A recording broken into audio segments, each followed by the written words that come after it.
Comienza el día expresando gratitud a tus seres queridos. En El Popular valoramos cada día a la generación que lo merece todo. Es hora de las noticias en la FM de RCN. Las voces de los protagonistas en la FM de RCN. 8:35 minutos de la mañana. El ABC de la consulta. Desde muy temprano con Santiago Ángel habíamos empezado a evacuar algunas de estas preguntas. Saludamos al doctor Óscar Ortiz González, un muy reconocido constitucionalista. Doctor Óscar, gracias por estar con nosotros. Juan, muy buenos días, muchas gracias. La gente se pregunta, si el presidente va a una consulta, ¿es obligación de la gente votar en esa consulta o pueden votar los que quieran y no votar los que no quieran? Es libertad de los ciudadanos participar en Colombia, tanto para el voto para elegir como respecto de los mecanismos de participación. Incluso hay una figura especial de conformidad con la jurisprudencia de la Corte Constitucional, que es la abstención activa, porque efectivamente, como se exigen unos mínimos de concurrencia para que el mecanismo tenga la facultad de ser vinculante u obligatoria en la decisión, la abstención también en esos casos es una manera de participar. ¿Qué nos van a preguntar y qué se puede preguntar? Dicen que no pueden ser unas preguntas muy puntuales, otros dicen que pueden ser una batería de 25 preguntas y cada persona puede votar una sí, otra no. ¿Cómo es esa pregunta? ¿Y quién decide si esa es la pregunta final? La consulta es un mecanismo de participación por medio del cual no se puede poner en vigencia ni derogar normas específicas. Entonces, en eso se diferencia del referendo.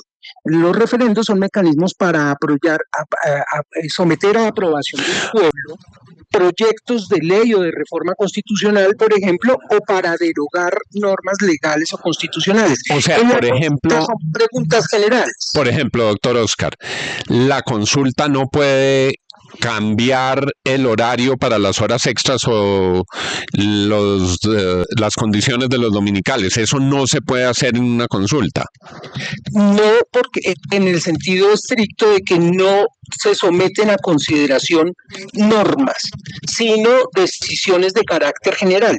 En esta medida, para este caso en concreto, como lo que está suscitando esta discusión es el registro de una ponencia de archivo mayoritaria en la Comisión Séptima respecto del proyecto de ley de reforma laboral, es como dar la vuelta a la manzana, es una puerta de vaivén. El presidente está proponiendo, o diría yo prácticamente por el lenguaje que lo hizo tan agresivo, blandiendo una reforma, una consulta popular, pero por medio de esa consulta no se obtiene la decisión sobre la aprobación de una ley, sino unos criterios generales que tendrían que, si llegara a reunir la votación a que aludía Santiago esta mañana, que tiene que concurrir más de 13 millones de personas, casi 13.700.000, y votar casi 6.800.000 por el sí. Con esa decisión, si se lograran esos mínimos de participación y esa mayoría por el sí, tendría que volver a presentar un proyecto de ley. Por eso digo, es como dar la vuelta a la manzana. Bueno, yo tengo una pregunta que estoy haciendo desde muy temprano, señor Ortiz, y es, ¿qué pasa con es decir, puede que yo la vote, puede que tome la decisión de votarla y decida que unas sí estoy de acuerdo y que otras no estoy de acuerdo? ¿Cómo se contabiliza eso al final? ¿Es pregunta por pregunta o es tarjetón por tarjetón? O sea, me queda esa duda y además, ¿cuántas preguntas pueden incluir en ese tarjetón? Muy buena pregunta, Darcy, gracias. Las preguntas tienen que tener unas características para que sean neutras, para que no induzcan, y también tienen que ser claras.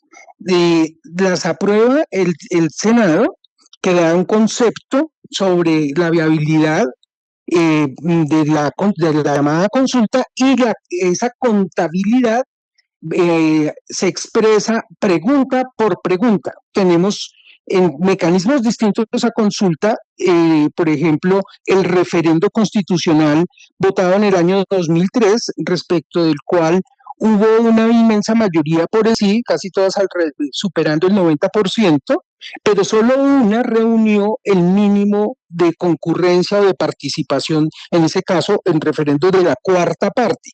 Y en la consulta promovida anticorrupción promovida por el Partido Verde, no logró ninguna la aprobación mínima de la participación, por eso ninguna fue vinculante. Doctor Ortiz, para que nos quede absolutamente claro entonces, para que esta consulta popular sea aceptada, primero tiene que alcanzarse un umbral de votación, sea por la opción que sea, que ese umbral es de 13 millones, cerca de 700.000 personas, es decir, tienen que votar en la consulta 13.700.000 personas para que se consiga el umbral, que es la mitad del censo electoral. Y luego de eso, por el sí tiene que votar la mitad más uno de ese número, es decir, 6.800.000 personas. ¿Es así, verdad? Sí, señor, Santiago, pero no es la mitad del censo electoral, sino un tercio. El censo electoral actual en Colombia es de 40.963.000 personas habilitadas para votar. Para que sea vinculante, tiene que lograr, como lo acaba de mencionar, 13.654.000, por eso está bien aproximar a 13.700.000. Y para que la pregunta en concreto sea vinculante en relación con su resultado, sea aprobada, requiere más o menos 6.800.000. O sea, doctor Ortiz, si una persona no está de acuerdo con esa consulta, lo mejor que puede hacer es no votarla, porque si usted la vota, si sea no, está ayudando a que cumpla con el umbral. Así es, ese es un mecanismo de participación. La abstención ya se aplicó, la campaña del año 2003 en relación con el referendo de quienes se oponían, antes que votar por el no, fue por la abstención, es decir, por no concurrir a votar de ninguna manera el referendo constitucional del año 2003, y logró su efecto esa abstención activa, como la denominó la Corte Constitucional. Sé que la registraduría hoy está haciendo como un estimativo de lo que puede costar esa consulta, de pronto basándonos en lo que han costado las anteriores, la última anticorrupción, con el IPC y todo. ¿Usted más o menos cree que va a costarnos cuánto? Pues esa consulta pasada que se votó en el año 2018 fue de un poco más de 300.000 millones de pesos, y con una inflación yo creo que puede estar cerca de los 500.000 millones de pesos, además porque se ha ampliado en 5 millones de personas el número del censo electoral, de las personas aptas para votar. La consulta que se realizó la vez pasada tenía un censo electoral de 36 millones de votos aproximadamente, y esta va a estar por 41 millones de votos, lo cual implica que se requieren más puestos de votación y más tarjetones. Doctor Ortiz, ¿por qué usted cree que el gobierno, ayer luego de esa conversación de crisis tras la caída de la reforma laboral, decide irse por una consulta popular y no por un referendo o por un plebiscito? Pues a mí me parece, y el tono pues no es precisamente el de la democracia participativa. La democracia participativa no es solamente un mecanismo de toma de decisiones conquistado por la séptima papeleta y la Asamblea Nacional Constituyente, que entre paréntesis, ayer 11 de marzo estábamos cumpliendo 35 años exactos de haber votado por la séptima papeleta. Aquí no hay esa cultura del pluralismo, de la tolerancia, el respeto. El lenguaje de ayer fue todo lo contrario, casi la negación incluso de la división de poderes. Por eso no se ha votado aún el archivo del proyecto de ley de reforma laboral, y tenemos que estar atentos. La democracia exige deliberación. Me parece que la estrategia del gobierno es que la campaña nunca termina y el gobierno nunca empieza. 8:45. Óscar Ortiz, el reconocido constitucionalista, hoy ayudándonos a explicarles a nuestros oyentes cómo puede ser esta consulta, qué hay de por medio, cómo se van a jugar estas cartas. Muchas incertidumbres, hay que decirlo.